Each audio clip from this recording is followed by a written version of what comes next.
저는 오늘 여호수아서 1장 8절 9절 말씀을 근거로 흔들리지 않는 기준이라는 제목으로 하나님 말씀 선포하겠습니다. 한번 따라해 보겠습니다. 흔들리지 않는 기준. 요즘 참 1인 미디어 시대지 않습니까? 그래서 한 사람이 생각과 가치관이 전 세계에 이제 도달하고 전달되는데 너무너무 이제 쉽게 이제 만들어져 있습니다. 그래서 누구든지 유튜브를 하면 내 생각을 전파하고 또 내 생각을 듣고 싶고 공유하고 싶은 사람들은 또 좋아요를 눌러가지고 또 서브스크라이브 해가지고 또 자기를 이렇게 그걸 보게 됩니다. 그래서 한 사람의 어떤 생각과 가치관이 많은 사람들에게 공유할 수 있는 시대, 발빠르게 이제 정보를 전달할 수 있는 시대가 되었죠. 다양성이 보장이 되고 또 다양성을 수용을 하고 또 포용을 하고 또 되게 이렇게 획기적인 이제 시대가 되었다라고 우리는 생각을 하죠. 이제는 여기에서 더 나아가서 AI 시대가 되다 보니까 한 사람이 AI를 통해서 그전에는 여러 많은 사람들이 해야 될 일들을 이제는 한 사람이 AI를 통해서 아주 손쉽게 일을 빨리 처리할 수 있는 시대. 그러다 보니까 사실은 이 AI 시대가 2년 만에 갑자기 급하게 막 이렇게 됐어요, 지금. 너무 정신없이 이제 되죠. 거기에 제일 중심에 살고 있는 저희가 바로 저희 큰비드네 교회와 또 저희 성도들이 가장 빠른 시대에 지금 살고 있고 전 세계에서 가장 IT 기업이 빠르고 또 AI 회사들이 가장 많이 있는 그 지역이 지금 저희가 살고 있는 여기 샌프란과 또 여기 산호세 지역입니다. 그러다 보니까 저희가 신앙생활을 하는 것이 쉽지도 않죠. 기준을 잡기가 또 쉽지 않습니다. 다양성이 보장되어 있고 포용력이 상대적으로 이렇게 큰 방면에 의해서 조금씩 문제가 이제 발생을 하기 시작을 합니다. 너무 많은 정보들이 이제는 이렇게 유포되다 보니까 이 정보를 고르는 것이 참인지 거짓인지 그 고르는 시간 또한 이제는 만만치 않게 이제 들 수밖에 없게 되었어요. 1인 미디어다 보니까 누가 이 말을 했어요. 내가 써도 문제가 되지 않아요. 문제가 되면은 이 사람이 말하길래 나는 따라 썼습니다라고 하면 법적 효력이 이제 있는 거예요. 저한테는 이제 법적으로 이제 저를 체포하지 않을 수 있도록 허용을 해주는 거예요. 그러니까 정치인들 또 유튜브에 많은 사람들이 막 가짜 뉴스를 막 퍼다 나르고 막 누가 말했기 때문에 자기는 안 걸리는 거예요. 누가 말했기 때문에 나는 그냥 그걸 전달했다라고 이렇게 이제 이야기하는 시대가 되었죠. 다양성이 있고 포용력도 있어졌는데 문제가 이렇게 발생을 합니다. 요즘에 보니까요, 제가 오늘 서치를 해봤어요. 유튜브에서 컨텐츠 중에 가장 많이 돈 버는 컨텐츠를 찾아보니까 10개 중에서 대여섯 개가 아이들 컨텐츠예요. 그리고 그 아이들 컨텐츠에 아이들이 직접 나와서 하니까 전문성도 필요 없고 그냥 눈에 보이기에 편하고 쉽게 만들 수 있기 때문에 아이들 컨텐츠를 하니까 많은 사람들 또 부모들까지 그걸 보게 되면서 컨텐츠가 이제 되죠. 그러니까 아이들이 돈을 이제 너무너무 쉽게 생각을 하고 자신의 정보와 또 이 정보를 이렇게 나눠주고 유출할 때에 이 중요성을 좀 잊어버리는 시대. 그래서 이제 너무나도 이 시대가 좀 두려움에 휩싸일 수밖에 없는 그런 시대죠. 그래서 기준이 없는 이제 모호한 시대가 이제 만들어져 버렸어요. 이걸 빨리 기정사실화 해야지 우리가 그걸 받아들이지, 우리가 아직도 뭔가가 이제 예의가 있고 바르면서 또 정보와 이런 것들을 너무나도 이제 믿고 간다면은 이제는 이 시대에서는 살아갈 수 없어요. 이 시대는 내가 기준을 정확하게 삼고 살지 않으면은 휩쓸릴 수밖에 없는 그런 시대. 그래서 이 너무나도 무서운 시대다. 그래서 이거를 천명을 하고 미리 선포를 하고 가야지 우리가 속지 않을 수 있다. 그래서 정작 나에게 이제 필요할 때에 그 정보를 찾기가 사실 쉽지 않아요. 제가 의도적으로 어떤 그림을 캡처를 해서 그걸 AI한테 물어봤는데 정말 비스무리한 정보를 갖다 주더라고요. 다른 거를. 그래서 제가 이렇게 정보를 우리가 모르는 정보 같으면 그냥 믿을 수밖에 없는 거예요. 제가 알고 있었던 정보이기 때문에 AI에게 이렇게 줬더니 AI가 이야기를 했는데 비슷한데 정확하지 않아요. 그래서 굉장히 이게 무섭구나. 그렇기 때문에 우리는 어쩌면은 누군가가 만약에 가짜로 빅데이터에다가 정보를 계속 집어넣었으면 계속 우리는 빅데이터를 통해서 AI가 우리에게 전달해 주는 정보를 가짜를 받아들일 수밖에 없는 시대. 그런 시대가 지금 이제 이런 시대가 되었죠. 다양성도 중요하지만 또 내 취향도 중요하고 정보를 빠르게 공유하는 것도 중요한데요. 기준, 또 그걸 역현상을 막아내는 발음, 진리가 우리에게 필요한 줄 믿습니다. 그러므로 오늘 우리는 이런 모호한 시대에 어떻게 하면 크리스천다운 삶을 살아가고 우리는 흔들리지 않는 기준을 세울 수 있는지 조금 살펴보는 그런 시간 되시기를 예수님의 이름으로 축원드립니다. 첫 번째입니다. 흔들리지 않는 기준을 가지기 위해서는 우리에게 정확한 길잡이가 필요합니다. 역사적으로 동의보감을 썼던 허준이라고 하는 분이 굉장히 우리나라에서는 뛰어나다고 이야기하고 동양의술에서도 그분을 뛰어나다고 이렇게 칭합니다. 그리고는 그 동의보감이라고 하는 책이 유네스코에 지정이 될 정도로 뛰어납니다. 그분이 1500년대의 사람입니다. 지금으로부터 500년 전의 사람인데 그 허준이라는 사람이 전쟁통에 사람들을 의술을 외과 의술뿐만 아니라 내과 의술까지도 굉장히 뛰어났고 그 사람이 동의보감을 쓸 때에 전 세계에 흩어져 있는 의료책 200권을 참고 자료를 삼아가지고 그 해설을 같이 적고 그리고 200권의 의술을 보고 난 다음에 이 의술은 사실은 이게 틀렸습니다라고 하면서 각 주까지 달아가지고 그래서 동의보감이 굉장히 뛰어난 보급이라고 이야기를 합니다. 이렇게 동의보감처럼 우리에게 굉장한 어떤 기준이 되고 의학과 의술을 발전시키는 어떤 굉장한 좋은 정보와 자료가 있는 반면에 동양에서는 이 사상과 철학을 잘 전수해주지 않습니다. 무협 영화나 우리 한국 영화에 보면은 하나 기술을 배우려면 어떻게 돼요? 10년을 그 밑에서 청소를 하고 갈고 닦고 나무를 패고 나무를 떠서 밥을 해서 지어 드리고 그러면 기술 하나 가르쳐줘요. 이걸 비방이라고 이야기를 하죠. 그래서 자신이 알고 있는 기술을 아무한테도 가르쳐주지 않습니다. 길잡이가 아니라 길을 막아버리는 형태가 되죠. 그러나 예로부터 서양에서는 그들이 학회와 함께 학술 대회를 열고 서로 자신들의 그 철학이나 사상이나 자신들의 과학적 근거 같은 것들을 가지고 와서 그 지식을 뽐내기도 하고 지식을 자랑하기도 하고 지식을 공유하는 그런 습관들이 굉장히 잘 길들여져 있습니다. 그래서 동양보다 서양이라고 하는 역사가 빨리 갈 수 있었고 더 발전할 수 있었던 것은 동양이라고 하는 나라에서는 비방이라고 해서 그 자기들이 가지고 있는 비법들을 자녀나 제자들에게도 안 가르쳐줘요. 그런데 서양에서는 그거를 학술 대회를 열어가지고 다 알려줬죠. 그러다 보니까 서양이 발전을 하게 되었고 그 길잡이를 따라서 가다 보니까 너무너무 지금 이렇게 우리가 가히 놀랄 만큼 이런 엄청난 빠른 시대에 이제 도래하게 된 것이죠. 여러분 한번 생각해 보시죠. 저는 지금 아무리 생각해도 어떻게 우리가 비행기를 타고 하늘을 나르는지 너무 신기할 뿐이에요.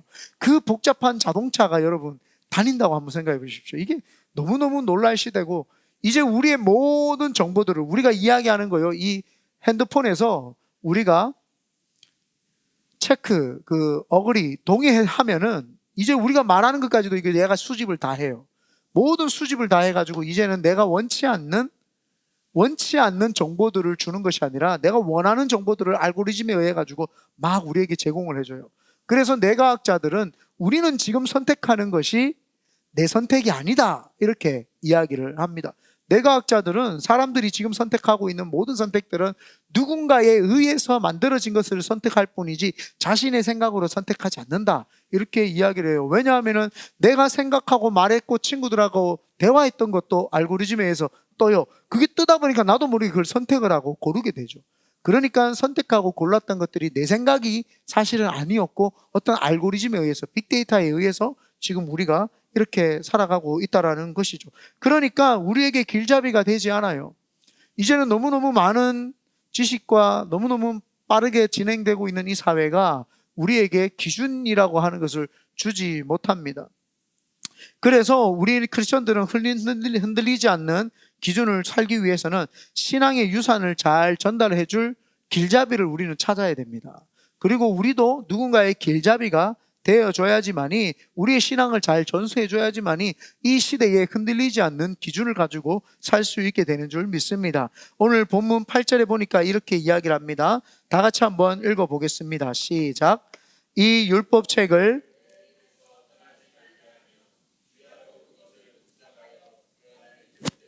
다 지켜 행하라.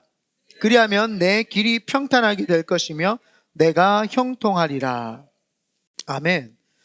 여호수아서 1장 8절에는 하나님의 말씀을 떠나지 말고 주야로 그것을 묵상을 하면은, 그 기록된 대로 지켜 행하면은 그 길이 평탄하게 되고 형통하게 된다. 좌로나 우로나 치우치지 않게 된다라고 이렇게 이야기를 합니다. 하나님의 말씀이 기록된 율법책을 떠나지 말라고 지금 이야기를 하고 있습니다. 그런데 이런 성경도 누가 기록을 했습니까? 믿음의 선조들. 하나님께서 하나님을 믿는 사람들의 손과 생각과 감정을 사용을 해서 이 성경책을 기록을 했습니다. 모세오경은 모세가 기록을 했고 여호수아는 여호수아가 기록을 했죠. 많은 성경책의 66권은 다 저자들이 있습니다. 이 성경 전체를 살펴보면은, 그래서 믿음의 사람들이 썼기 때문에 그 믿음의 사람들과 함께 했던 사람들이 믿음의 전수를 이어받은 것이죠. 모세오경을 통해서 모세가 성경을 기록을 했습니다. 그것을 이어받아서 여호수아가 신앙의 길잡이가 되었던 거죠. 내가 어디로 가야 될지 모를 때에 여호수아는 모세의 말씀을 들었을 겁니다. 그래서 모세를 통해서 하나님이 주시는 618개의 그 율법을 가지고 묵상하고 그 말씀을 붙잡고, 그게 이제 길잡이가 되었던 거예요. 그래서 여호수아에게는 모세라고 하는 길잡이가 있었고, 그 모세를 이끌었던 분이 바로 우리 여호와 하나님 아닙니까? 그래서 여호와 하나님께서 모세를 이끌으셨고, 그 길잡이가 되었던 모세가 이 여호수아에게 말씀을 증거했고 말씀을 기록을 남기니까, 여호수아는 그 말씀을 따라서 길잡이가 되어서 또 모세를 통해서 길잡이가 갔었습니다. 꿈을 꾸면서 꿈꾸는 대로 쓰임받았던 요셉이라고 하는 사람도 길잡이가 있었어요. 아브라함의 하나님, 이삭의 하나님, 야곱의 하나님이라고 하는 그 신앙의 선조들이 있었습니다. 그래서 시련을 겪어서 애굽으로 팔려갈 때에 요셉은 아버지 야곱이 자신의 삼촌의 라반의 집에 가서 힘들고 어려운 생활을 하고 고생을 하면서 그 비참한 삶을 살았다는 이야기를 다 듣고 알고 있습니다. 그러니까 요셉이라고 하는 사람도 자신의 아버지가 힘들고 어려운 역경 속에서도 잘 버티고 살 수 있었던 것이죠. 그리고 요셉이 억울하게 성범죄자라고 이렇게 억울하게 누명을 쓰고 감옥에 끌려갈 때에도, 요셉이 꼭 억울하게 감옥에 끌려가서도 억울함을 당하지 않았던 것은 그 이삭, 우리가 잘 알지 않습니까? 이삭이 100배나 거부가 되고 난 다음에 우물을 파니까 자꾸 동네 양아치들이 와가지고 그 우물을 뺏어가요. 억울하단 말이에요. 근데 이삭의 할아버지 이야기를 들어보니까 이삭의 할아버지가 우물을 다 주고 그냥 갔던 거예요. 요셉이 생각을 했던 거예요. 나는 성범죄자가 아닌데도 불구하고 보디발의 장수 아내가 너가 성범죄했다고 막 이야기를 하니까 얼마나 억울해요. 근데 그걸 피하는 수밖에 없어요. 피하고 또 피했죠. 감옥에 가서도요, 좌절하지 않았어요. 왜요? 아브라함의 하나님이 주셨던 그 약속의 말씀, 그 말씀이 있으니까 우리는 넘어져도 잘 되는 수밖에 없다. 그게 그 요셉의 마음에 있었어요. 그러니까 사실 요셉의 삶을 이끌었다라고 하는 것을 볼 때에 그에게 길잡이가 되어줬던 조상들이 있었던 것입니다. 그렇기 때문에 우리에게도 신앙생활을 할 때에 우리에게 길잡이가 있어야 되죠. 성경의 신약에 보면은 젊은 나이에 초대교회의 리더 중에 한 명이었던 디모데라고 하는 사람이 있습니다. 그 사람은 주의 종이 될 생각이 없었습니다. 그런데 사도 바울이라는 길잡이를 만나게 되죠. 그래서 사도 바울이 그의 길잡이가 되어줘서 디모데라고 하는 젊은 사람에게 너는 젊지만 사람들에게 위풍 있고 당당하게 목회를 할 것을 권면을 하고, 그래서 디모데는 마지막까지 초대교회에서 그 어려운 시대에 신앙을 지키면서 초대교회 공동체를 잘 이끌어갈 수 있었던 것이 이 사도 바울이라고 하는 길잡이가 있었기 때문입니다. 이 교회는 모일 때 교회라고 합니다. 이 교회라고 하는 것은 모이지 않으면 교회가 될 수 없어요. 원래 에클레시아라고 하는 말이 그리스 용어입니다. 우리가 알고 있는 헬라어라고 하죠. 라틴어라고도 하는 그리스 용어인데, 이 그리스의 어떤 사람이, 재판관이 사람들에게 이 편지를 보냅니다. 편지를 보내가지고 이번에 재판이 있으니까 모이세요라고 하면 그 모임에 참석한 그 사람들과 함께 재판을 나누고 사회적인 법과 제도를 만들 때에 그때 모이세요라고 하면서 편지를 붙였던 그 행위를 에클레시아라고 이렇게 이야기를 합니다. 그런데 기독교인들이 초대교회에 교회를 왜 에클레시아라고 하는 이름을 썼냐 하면은 그들이 지금 모든 성도들이 숨어가지고 다 집집으로 또 방으로 다 도망가서 숨었어요. 그러다 보니까 모든 크리스천들에게 리더들이 편지를 보내기 시작을 했어요. 이제 우리가 모여서 하나님을 찬양하고 예배할 것입니다. 이제 우리 교회는 탄생했으니까 모이세요. 죽음을 앞에 두고, 사람들이 두려움을 앞에 두고 있었는데도 불구하고 모이기 시작을 했어요. 그래서 초대교회의 모임이라고 하는 것은 죽음을 불사른 사람들이 모였던 곳이 바로 교회 공동체입니다. 그래서 교회라고 하는 것은 건물이 아니라 그 모여있는 성도들이 모여있는 것이 이 교회인 거죠. 그래서 우리는 날마다 교회에서 믿음의 사람들과 함께 교회에서 기준이 되는 말씀을 들을 때 그게 우리에게는 기준이고 길잡이가 되는 줄 믿습니다. 왜 우리가 시온에서부터 말씀이 있고 시온으로부터 그게 흐르냐? 예루살렘이라고 하는 성읍에는 그 위에 남동쪽으로 보면은 산이 하나 있습니다. 그걸 시온산이라고 이렇게 이야기를 합니다. 그게 굉장히 요새처럼 돼 있어가지고 그거를 점령하기가 너무너무 어려웠죠. 다윗이 그것을 점령하고 난 다음에 다윗이 그것을 이름을 다윗성이라고 이렇게 사람들이 부르기 시작을 했죠. 그 다윗성 안에 가면은, 시온성 안에 가면은 실로암이라고 하는 연못이 있습니다. 그 연못은 물을 저장하는 곳인데 이 실로암에 있는 연못에 물을 저장하기 위해서는 기혼이라고 하는 샘이 있습니다. 기혼이라고 하는 샘에서부터 물이 쫄쫄쫄쫄쫄 나와가지고 그 물을 저장할 수 있는 곳이 실로암 연못이었던 것이죠. 그러니까 우리가 시온이라고 하는 것은 예루살렘을 교회라고 이야기를 하면은 그 교회에 흘러 들어오는 물이 어디서 나오느냐? 그 실로암에 담겨져 있는 물이, 이 물을 가지고 이제 예루살렘에서 예배를 드리고 예루살렘에서 하나님 앞에서 제사를 드렸던 거죠. 그래서 물을 길렀단 말이에요. 사람들이 물을 길러오고, 그래서 우리가 교회로부터 흘러나오는 그 말씀을 받아야지만이 그 말씀으로 우리가 충족을 받고 그 우리에게 기준이 되는 겁니다. 그래서 교회라고 하는 것이 이 시대에 중요한 것이죠. 우리가 공부하고 배웠지 않습니까? 성막이라고 하는 것인 구약시대에, 그 다음에 예수님 구약시대가 이제 막을 내리고 예수님 시대 때까지는 회당이었어요. 그리고는 회당 문화가 끝나고 난 다음에는 예수님이 부활 승천하셔가지고 하늘로 올라가고 난 다음에는 교회 시대가 탄생을 하게 된 거죠. 그래서 우리는 지금 교회 시대를 살고 있습니다. 그래서 교회 시대를 살기 때문에 우리의 길잡이가 되는 것은 교회인 줄 믿습니다. 그리고는 그 교회에서 나오는, 시온에서부터 나오는 그 기혼 샘물, 그 물을 우리는 받아 마셔야 될 줄 믿습니다. 그래서 교회에서 모여서 하나님의 말씀, 우리가 세상이 기준이 아니라 교회가 기준이 되는 이유가 그거죠. 내가 싫더라도 교회가 기준이 될 수밖에 없는 것은, 하나님이 역사하는 것은 교회를 통해서 역사를 합니다. 옛날에는 이스라엘에다가 사람들이, 이스라엘이 중심이고 이방인들이 이스라엘로 들어오면은 그때는 구원을 받을 수가 있었어요. 우리가 기브온 백성 받지 않습니까? 그런데 지금은 시대가 바뀌었어요.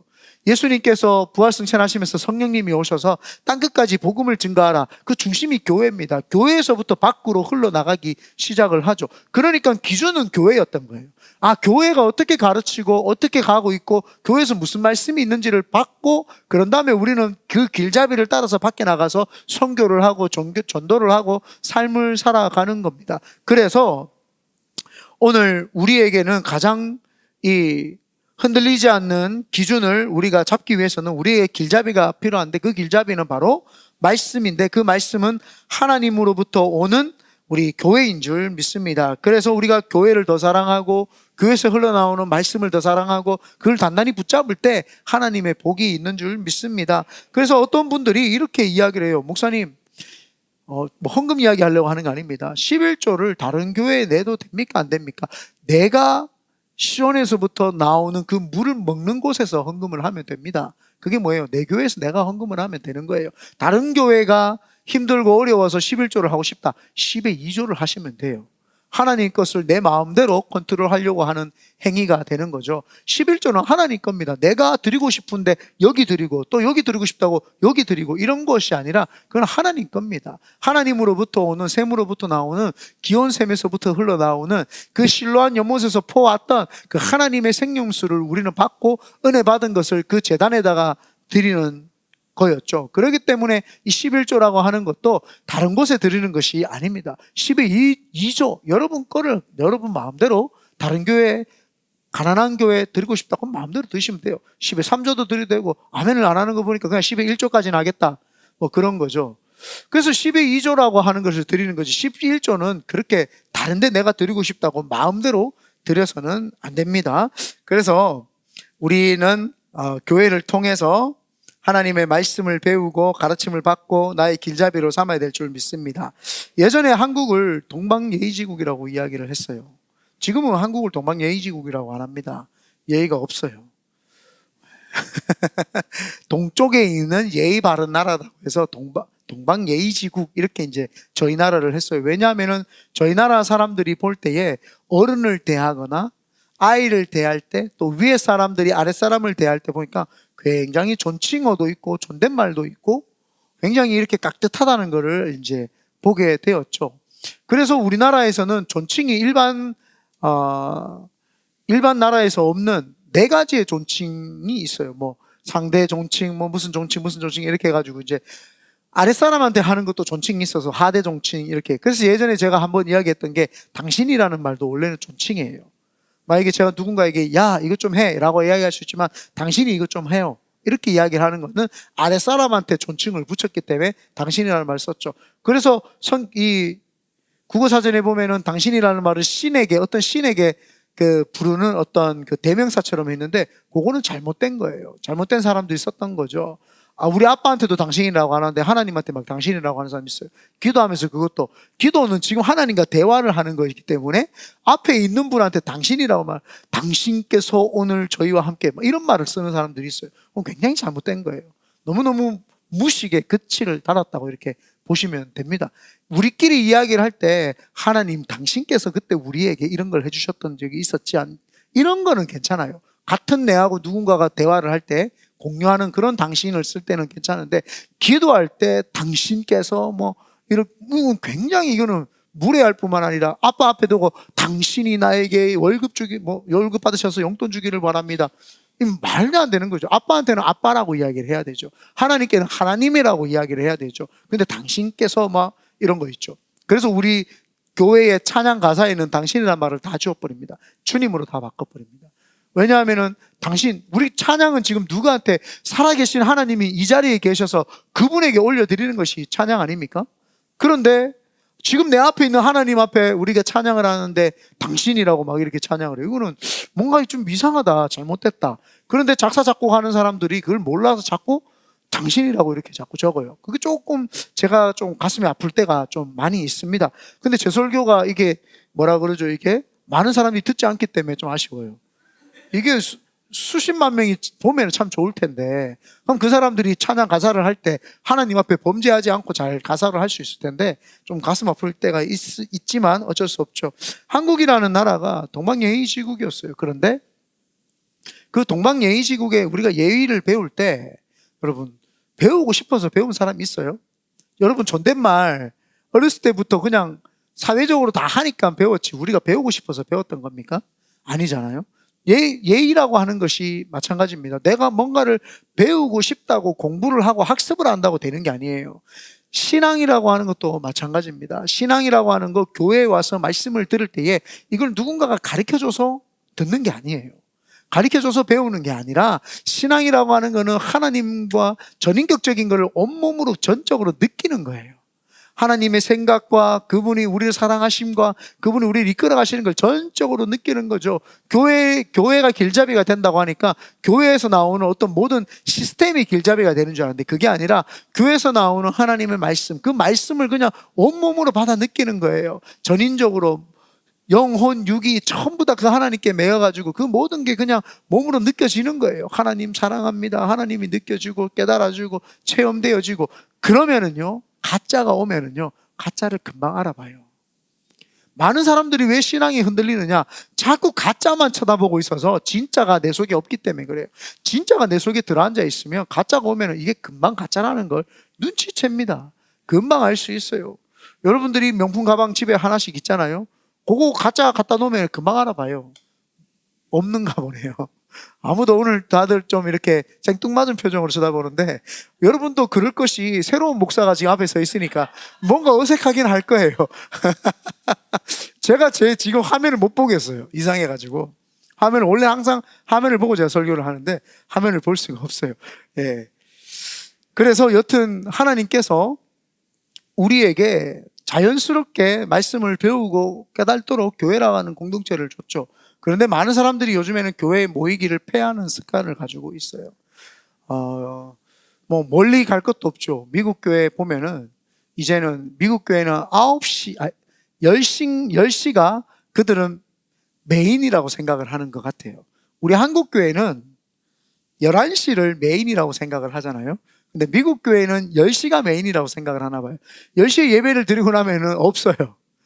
너무너무 감사하죠. 우리 입장에서는 교회를 빌려 쓰는 입장에서는 교회 성도들이 없으니까 너무너무 감사해요. 뭐 부딪힐 것이 없으니까. 그런데 그걸 보면서 참 가슴이 아팠어요. 교회에 와가지고 1시간 예배 딱 드리고 그냥 일주일 동안 한 번도 교회를 안 나와요. 그러면 그분들이 도대체 교회에서 뭘 배울까요? 교회에서 그분들에게 뭘 교육을 할까요? 그리고는 가끔씩 한 달에 한 번씩 여기서 교육관에서 모여가지고 영화를 본대요. 도대체 뭘 배우고 뭘 가르치는지 궁금해져요. 그거는 교회라고 사실 교회이지만 교회라고 할 수가 없을 것 같아요. 교회는 아까도 이야기했지만 이 건물이 아닙니다. 목숨을 내 걸고 예수 그리스도 내 목에 칼이 들어와도 총칼이 들어와도 내가 목숨을 내어 버리고서라도 내가 신앙을 지키겠다라고 한 그 사람들이 모인 공동체, 그게 바로 교회다 이 말이에요.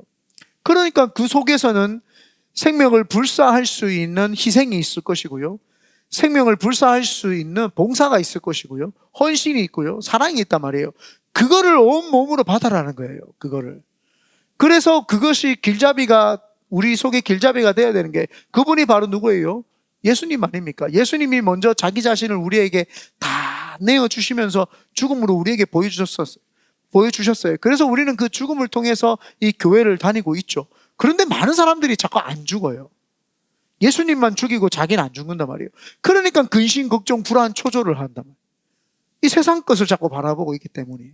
교회가 길잡이면은 교회에서는 죽으면 돼요. 예수님이 죽으셨구나. 교회에 와서 내 길잡이, 내가 따라가야 되는 건 예수님이구나. 그럼 나도 죽으면 돼요. 내가 죽었으면은요, 근심, 걱정, 불안, 초조가 없어요. 있을 이유가 없어요. 왜요? 내가 길잡이 되시는 분은 예수님이기 때문인 줄 믿습니다.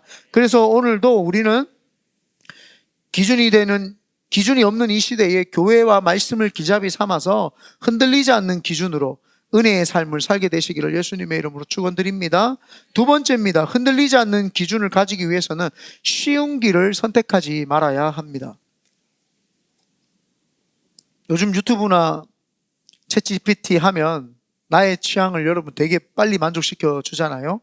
그리고 내가 검색한 모든 것들과 내가 사람들과 대화한 모든 것들이 이제 빅데이터에 들어가서 알고리즘으로까지 이제 저한테 가르쳐 주고, 그리고는 너무 쉽게 내가 원하는 정보들을 얻게 되죠. 그런데 내가 너무 쉽게 얻은 정보들은 외워지지도 않고 머리에 남지도 않고 다 사라져 버립니다. 쉽게 얻은 것은요, 쉽게 사라지죠. 옛말에 세상에 공짜가 없다라고 이렇게 이야기했어요. 여러분들이 지금 너무 빠른 시대에 또 너무나도 급변하는 시대에 살다 보니까 너무 쉽게 모든 것들을 취할 수 있는 시대에 살게 되었어요. 이것이 복인 것처럼 느껴지지만 이것이 우리에게는 나중 되면 저주가 됩니다.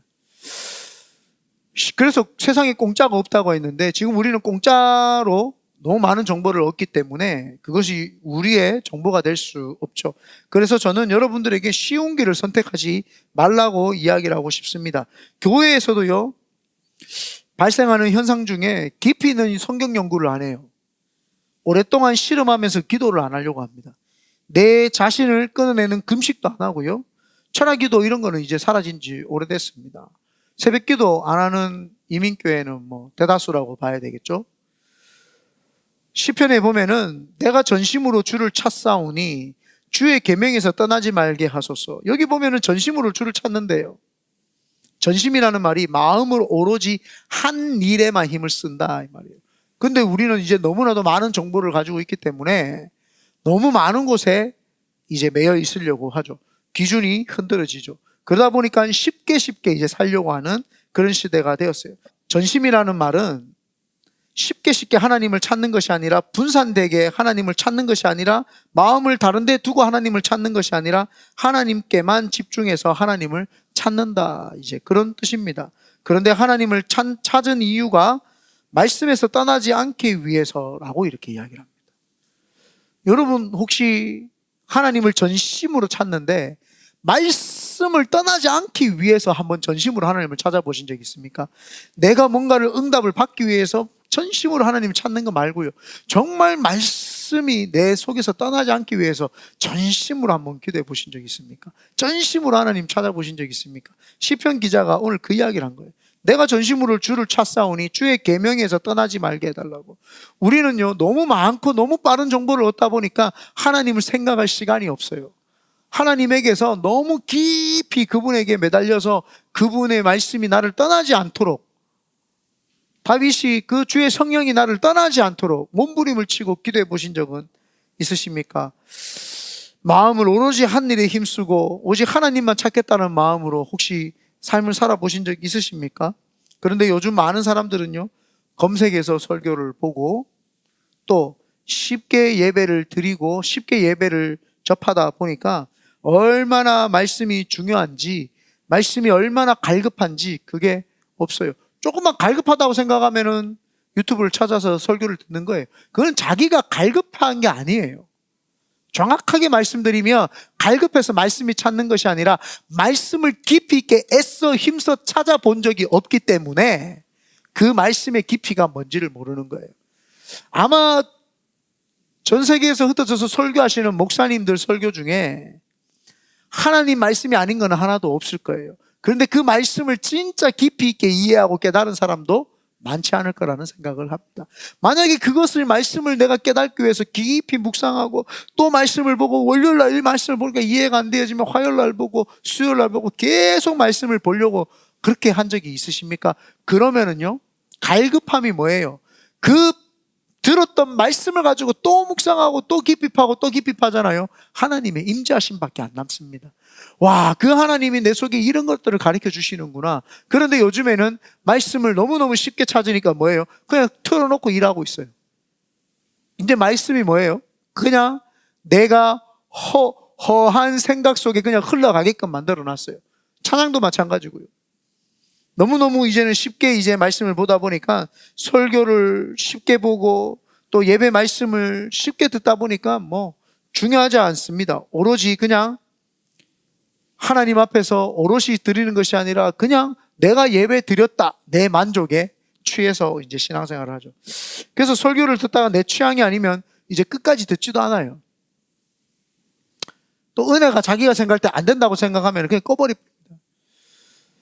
이게 말씀, 하나님 말씀을 한 번도 이 말씀을 가지고 내가 이 사람이 은혜가 안 되네, 이 목사님이. 그러면은 잠시 멈춰놓고 그거를 연구를 하고 찾고 주석을 찾아보고 왜 이 목사님이 이렇게 말씀을 하지? 근데 나는 왜 이게 이해가 안 되지? 깨닫지? 이거를 연구해 보십시오. 그러면은요, 내가 깊이 연구하면서 하나님의 임재하심과 은혜가 더 크게 와닿는 줄 믿습니다. 그런데 이렇게 쉽게 하나님을 만나려고 하는 것은 이제 우리는 이제 좀 자중해야 될 줄 믿습니다. 스마트폰을 좀 꺼두고요, 전심으로 주님께 엎드려 씨름을 하고 땀을 좀 흘리시기를 바랍니다. 스마트폰을 좀 멈춰놓는 시간, 그게 여러분에게 좀 필요한 것 같고요, 저에게도 좀 필요한 것 같습니다. 그래서 이제는 조금 고전으로 돌아가서 조금 아날로그 방식, 아니 아날로그 방식도 아니에요. 기계식 방식도 아니라 그냥 원초적으로 스스로가 한번 생각해보는, 내가 성경도 읽지 않고 그냥 기도도 하지 않지만 가만히 그냥 단 1시간만이라도 모든 걸 멈춰놓고 하나님 도대체 내가 왜 살고 있습니까? 부터 해서 성경, 내가 알고 있는 성경을 끌어다가 그걸 묵상하고 한번 깊이 연구 한번 해보십시오. 그러면은요, 세상이 줄 수 있는 깊이가 달라요. 세상이 주는 거하고는 깊이가 다른 것이 내 속에 오죠. 그게 묵상이라고 하는 것이고, 그게 묵상 기도라고 하는 거예요. 근데 많은 분들이 그 묵상 기도 가기 전에 통성 기도도 안 하고, 통성 기도 하기 전에 예배, 하나님 말씀도 제대로 안 듣고 있기 때문에 우리가 사실은 얕은 신앙밖에 살 수가 없게 됩니다. 그래서 우리는 내가 젊어서 자꾸 세상에 유혹이 많으니 말씀에서 떠나지 않도록 전심으로 하나님께 매달리는 값진 믿음의 사람이 되어야 될 줄 믿습니다. 여러분이 노력한 거는요, 절대 나를 떠나지 않아요. 내가 하나님께 전심으로 드린 그 노력과 씨름은요, 나를 건강하고 누군가를 이끌어낼 길잡이로 나를 만들어 내줄 것입니다. 뿐만 아니라 하나님께로부터 공급받은 은혜가 얼마나 큰지, 내가 가지고 있던 나의 크기보다 하나님 나를 더 크게 사용을 해주시는 거예요. 내가 깊이가 있으면 하나님은 나를 못 쓰실 이유가 없어요. 우리가 깊이가 없기 때문에 하나님이 우리를 못 사용하시는 것이지, 우리가 깊이만 있어 보십시오. 하나님을 이해하는 그 이해도가 다른 어떤 사람보다 깊이가 있다면 하나님이 우리를 쓰시지 안 쓰실 이유가 있을까요? 없습니다. 하나님 우리를 쓰실 수밖에 없죠. 한 청년이 저한테 와서 이렇게 이야기했어요. 목사님, 성경을 좀 알고 싶은데 어떻게 해야 됩니까? 이렇게 묻더라고요. 그래서 제가 청년에게 되물어봤어요. 네가 보기에는 내가 좀 성경을 잘 알고 있는 것 같아? 어때? 내가 좀 믿음이 있는 것 같아? 이렇게 물어봤어요. 그러니까 그 친구가 저한테 이렇게 했어요. 목사님 정도만 되면 제가 뭐 바랄 게 없겠습니다. 목사님 빠르게 제가 좀 믿음이 생기는 일 없다라고 제가 이야기했어요. 네가 지금 보는 이 시점에서 나를 봤을 때 목사님이 성경을 알고 있고 조직신학을 알고 있고 역사신학을 알고 있고 실천신학을 알고 있는 것을, 그 친구가 내만큼 지금 나만큼 신앙을 가지려면 나만큼 신앙을 해야 됩니다. 절대 속성의 신앙은 없습니다. 제가 그때 신학교 4학년을 나와가지고 대학원을 2개에서 해가지고 5년 했으니까 공부만 9년 했습니다. 신학적인 공부만 9년 했습니다.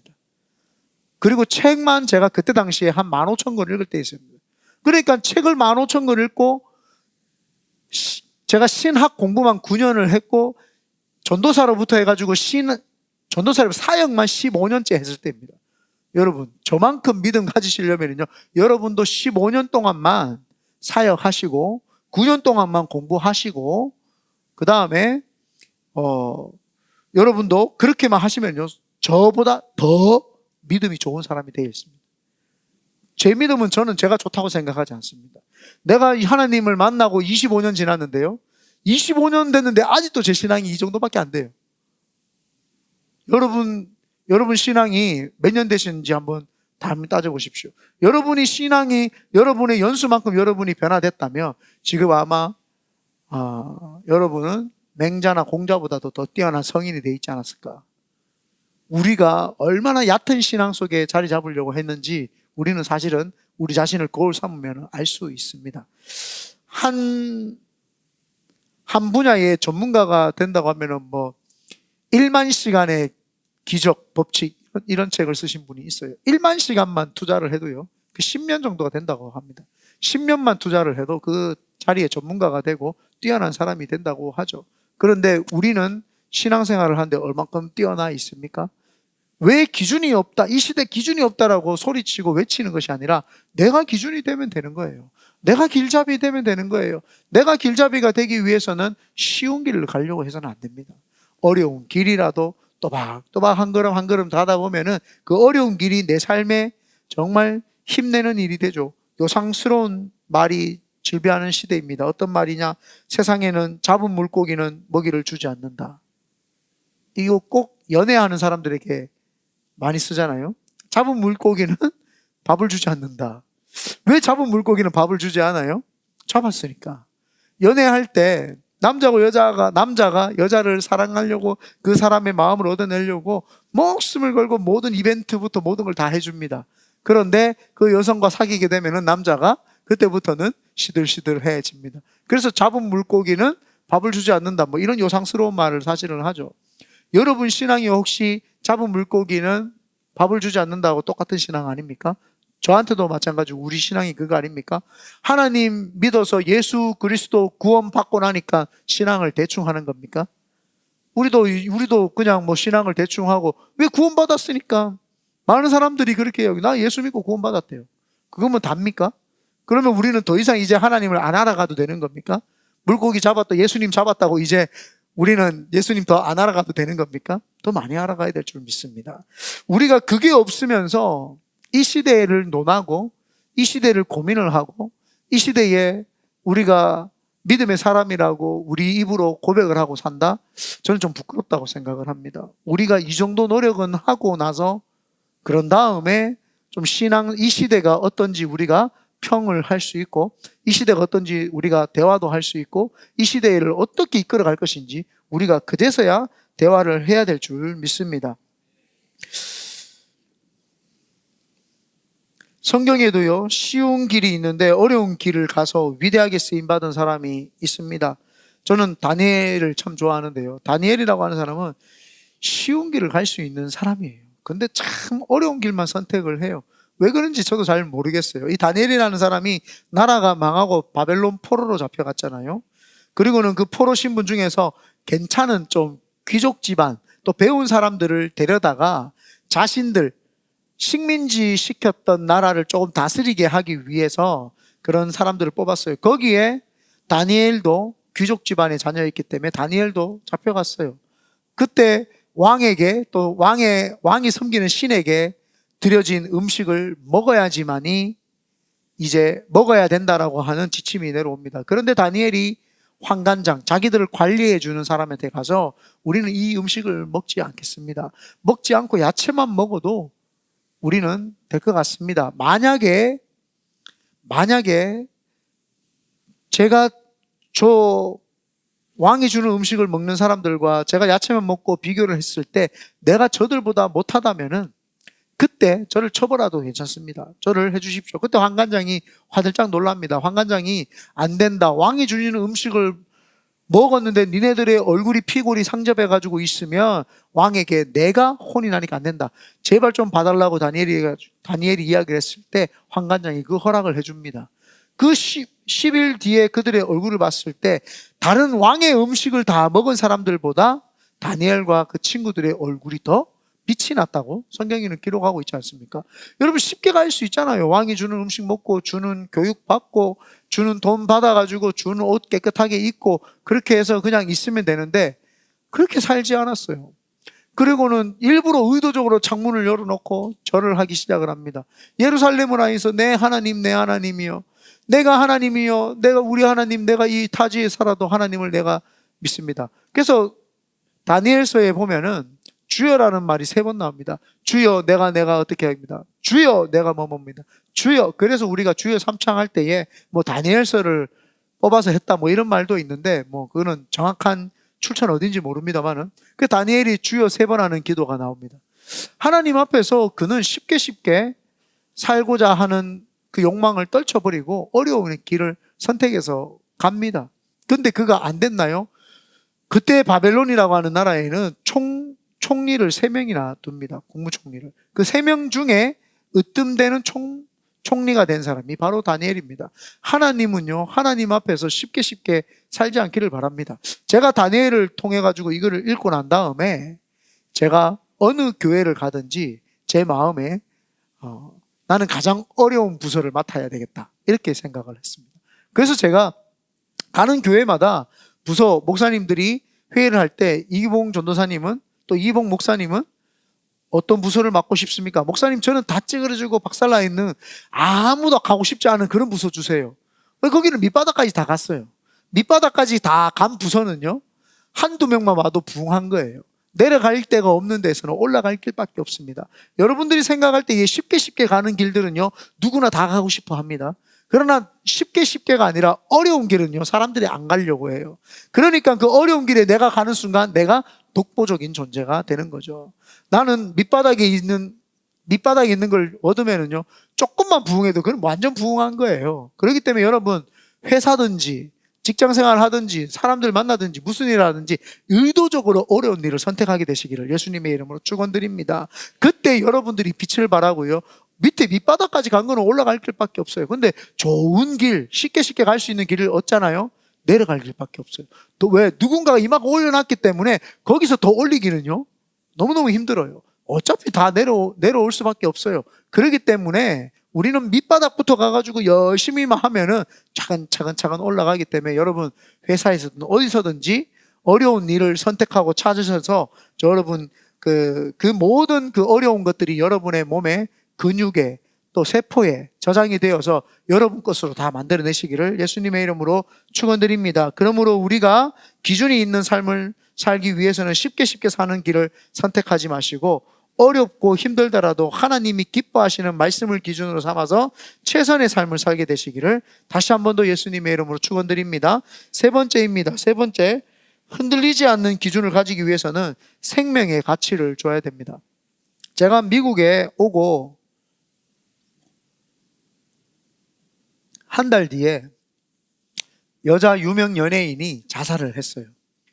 마음이 먹먹했어요. 이 참 젊고 예쁜 그런 자매가 그냥 자살을 하니까 너무 가슴이 아픈 거예요. 그런데 한 달 뒤에 또 한 명이 더 자살을 했어요. 2019년도에 굉장히 그 유명한 젊은 여자분들 2명이 자살을 했어요. 가슴이 먹먹했어요. 왜 그랬는지 잘 모르겠어요. 그냥 제가 누가 연예인들이 자살했다고 해도 제가 별로 거기에 감흥하지 않아요. 많은 우리가 알고 있는 연예인들 많이 죽었잖아요. 그래도 별로 가슴이 그랬는데 그 자매 둘이가 젊은 사람이 죽었다는 이야기를 들을 때 제 가슴이 되게 먹먹했어요. 그런데 그 두 여자 연예인의 공통점이 있다는 걸 제가 이제 서치하면서 그때 당시에 발견을 했는데 그 부모 둘 다 연예인 모두 다 두 부모, 양 부모 밑에서 건강하게 자란 것이 아니라 한 명은 할머니, 한 명은 편모 밑에서 자란 결손 가정이었다는 사실입니다. 남일 같지 않았어요. 저도 아버지가 일찍 돌아가셨기 때문에 결손 가정에서 자랐죠. 그들을 100% 이해할 수는 없었지만 어느 정도는 제가 좀 이해할 수 있었어요. 외로웠고, 왜냐하면 건강한 가정에서 사랑을 듬뿍 받으면 사람이 자존감이 건강하기 때문에 외부의 어떤 공격이나 외부에서 어떤 질타나 어떤 힘듦이 와도 건강하게 그걸 헤쳐나가고 이길 수 있는 힘이 있어요. 또 내 뒤에서 건강하게 나를 사랑해 주시는 부모님이 있기 때문에 든든히 그 백그라운드 때문에 힘이 나서 갈 수 있죠. 크리스천이라면 더 우리는 건강한 부모님뿐만 아니라 하나님도 나를 백그라운드에서 밀어주고 있기 때문에 더 우리는 잘 견뎌내고 이겨낼 수 있습니다. 그런데 이 자매들 보니까 편모 가정이니까 그 외로움 가운데 있으니까 얼마나 그게 참 힘들었을까.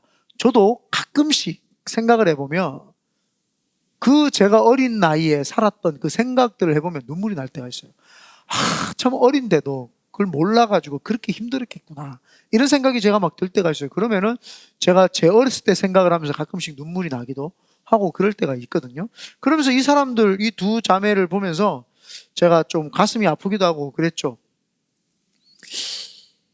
그런데 더더욱 가슴이 아픈 것은 이 목숨을 끊은 사람들을 우리 크리스천들이 아무것도 해줄 수가 없다는 겁니다. 우리가 도대체 뭘 해줄 수 있을까? 그 사람들이 자살을 했는데 그 사람 주위에 크리스천이 없었을까요? 저는 있었으리라 생각을 합니다. 한국에 통계적으로입니다. 6명 중에 1명이 크리스천이라고 이렇게 통계적으로 나옵니다. 제가 봤을 때는 찐 크리스천은 아니기 때문에 한 100명 중에 1명이 진짜 크리스천이겠죠. 그것도 사실은 많다고 저는 생각을 하는 사람 중에 1명입니다. 교회 다니는 사람 말고요. 그냥 born again 크리스천, 변화된 사람, 하나님 진짜 만난 사람, 인격적으로 만난 사람은 100에 1명 나올까 말까 하지 않겠어요. 크리스천들 중에서. 그렇게 쉽지 않단 말입니다. 찐 크리스천이 되기가 쉽지 않아요. 그런 사람들이 그 사람 옆에 있었지 않았을까요? 없었을까요? 근데 이력을 보니까 옛날에 교회 다닌 전적도 있고 그랬었어요. 그게 저는 너무너무 가슴 아팠죠. 여러분, 우리의 기준이 되시는 하나님께서는요, 생명을 굉장히 귀중하게 생각하세요. 제가 그 여자 연예인 둘이가 죽은 것을 보고요, 너무 그 생명이 아까운 거예요. 얼마나 살아도 더 많이 연예인 안 했으면 죽지 않았을 텐데. 괜히 연예인을 하는 바람에. 그게 뭐라고? 연예인 때려치우고 그냥 커피숍에서 일해도 되는데 그게 쪽팔리는 거예요, 그 사람들은. 그게 부끄러운 거예요. 내가 어느 위치에 있었는데 지금 내가 창피하게 커피숍에 일을 해? 그 연예인이 뭐가 중요해요? 내 목숨보다 중요해요? 그 연예인 돼가지고 내가 아무것도 못하는 사람이 되어가지고 목숨밖에 못 잃었잖아요. 그 자기 목숨 지키지 못하는 그 연예인이 뭐가 중요해요? 혹시 연예인 보실 분 계시면 정신 차리세요. 제발. 하나님 믿어야지 뭘 연예인이 중요합니까? 그 참 가슴이 아팠죠. 여러분, 우리도 기준이 되시는 하나님께서 생명을 얼마나 소중하게 여기시는지 여러분 우리가 깨달아야 될 줄 믿습니다.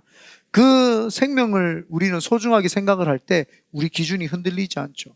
내가 돈을 쫓아간다는 것은 생명보다도 생명보다 귀중한 게 없는데 다른 걸 쫓아가고 있는 거예요. 그러니까 기준이 없는 거예요.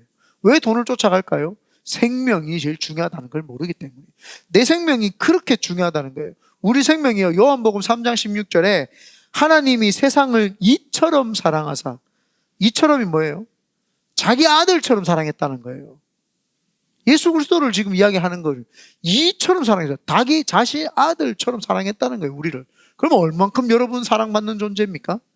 독생자를 주셨으니 이는 저를 믿는 자마다 멸망치 않고 영생을 얻게 하려 하심이니라. 하나님이요, 우리를 얼마나 생명을 귀중하게 생각했으면 자기 생명을 주시면서 우리를 사랑하셨어요. 그게 생명입니다. 여러분 기준이 뭐예요? 여러분에게 제일 중요한 게 뭡니까? 돈입니까? 성공입니까? 걱정 안 하셔도 돼요. 요즘에 먹고 사는 거는 걱정 없습니다. 제가 이야기를 했잖아요. 밖에 나가서 홈리스들도 요즘 굶는 사람은 없어요. 제발 먹고 사는 거에 목숨 걸지 마라. 여러분 생명이 더 중요한 거예요. 여러분 생명의 존엄성과 가치가 어떤 이 세상의 직업, 어떤 이 세상의 물질, 어떤 이 세상의 부귀영화보다도 더 귀중합니다. 그러면 우리 가치가 뭐예요? 사람 살리는 거죠. 이 베이 지역에 하나님이 우리 교회를 세우신 이유와 목적이 뭡니까? 우리 기준이 뭡니까? 영혼 살리는 거 아닙니까? 영혼 안 살리면은 내가 이 세상에서 살 이유와 목적이 뭐예요? 돈 벌기 위해서예요? 열심히 가치도 없는 것을 열심히 그걸 벌기 위해서 했어요. 죽으면 그거 누가 다 가져간다니까요. 여러분 열심히 살아서 집 탁 지어가지고 뚱뚱거리며 살고 싶어요? 여러분 죽으면 그 집 다 누가 다 살고 다 같이 거기서 살아요. 우리가 보존해야 될 것은 생명입니다. 그러나 내가 이 땅에서 영혼을 살리고 내 영혼 지키고 예수 그리스도를 통해서 죽으면 천국이라고 하는 곳에서 영원히 그 생명을 지키며 살 수 있잖아요. 그런데 많은 사람들은 그 기준의 가치가 그렇지 않다는 거예요. 맨날 흔들리는 거예요. 조금만 내 자신을 보면은 이 생명을 봐야 되는데 돈을 보고, 조금만 보면은 뭔가 보고 사람하고 비교하고 자꾸 다른 사람들하고 비교하고 나를 비교하고, 왜 내 생명의 그 좋은 존엄성과 가치를 자꾸 비교 대상으로 만들어 버립니까? 여러분은 누구하고도 비교할 수 없는 하나님이 여러분을 세우신 그 이유와 목적 그대로만 살면은 되는 줄 믿습니다. 목사인 저도요, 코로나 시절에 마음껏 사역을 하지 못하니까 내 자신의 존재가 무의미하게 느껴지는 거예요. 코로나가 되니까 예배 우리 동훈이하고 우리 집사람하고 동훈이하고 이래하고 예배를 드렸어요. 예배를 드리니까 너무 좋았어요. 그런데 한편으로는 내가 뭐 하는가 싶은 거예요. 내가 목사인가? 나는 팬데믹 때 아무것도 할 수 없는 목사인가? 이런 생각이 막 드는 거예요. 그런데 어느 날 하나님이 저한테 마음을 주셨어요. 이게 본문 9절입니다. 내가 내게 명령한 것이 아니냐. 강하고 담대하라. 두려워하지 말라. 놀라지 말라. 내가 어디로 가든지 내 하나님 여호와가 너와 함께 하느니라 하시니라. 하나님이 그러는 거예요. 왜 여호수아에게요, 두려워하지 말라, 놀라지 말라, 담대하라고 왜 이야기했을까요? 그 생명이 흔들리고 있는 거예요. 지금 마음의 생명이. 그거 흔들리지 말라는 거예요. 이 세상의 어떤 부귀영화보다도 세상보다도 네가 더 존귀하기 때문에 네가 네 마음을 지키고 생명을 지키면 된다라는 거예요. 그 마음이 제 마음에 확 와닿는데요. 내가 목사가 뭐라고? 아니 목사 안 하면 하나님 예배하는 사람 되면 되지. 하나님이 나를 생명, 하나님의 생명을 불어넣어준 영혼 살리는 사람으로만 살면 되지 내가 목사가 뭐라고. 그때 사실 제가 깨달았어요. 목사는 아무것도 아니에요.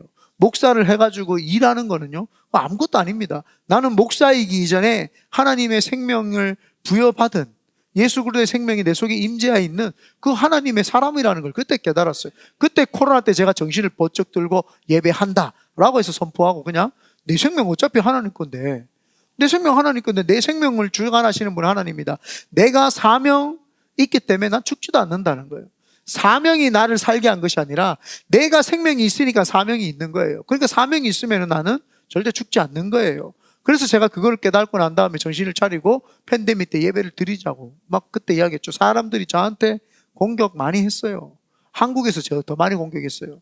막 전화 와서 이 목사 그러지 마라, 뭐 니만 그러냐부터 해가지고 그러든지 말든지 선배들이 얼마나 많이 전화 왔다고요. 그래도 제가 다 무시했어요. 알겠습니다. 목사님 신앙 목사님 지키세요. 제 믿음 제가 지키겠습니다.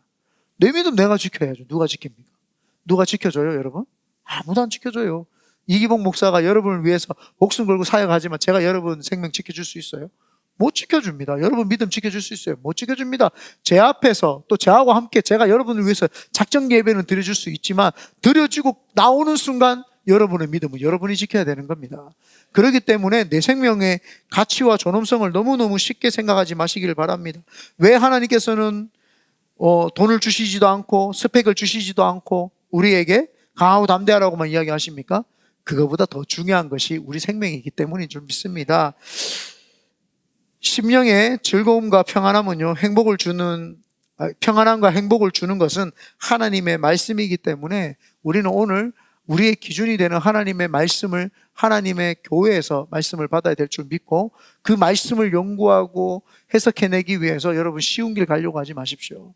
그래서 여러분 1년에 한 독도 못하면 크리스천 아닙니다. 솔직히 말할게요. 크리스천 아니에요. 가짜예요, 가짜. 흉내만 내고 있는 거예요. 지금도 그래서 내가 흉내 내지 마시라고 지금 이야기를 하는 거예요. 여러분 흉내 내는 크리스천 되지 마시기를 바랍니다. 찐 크리스천 되기를 바랍니다.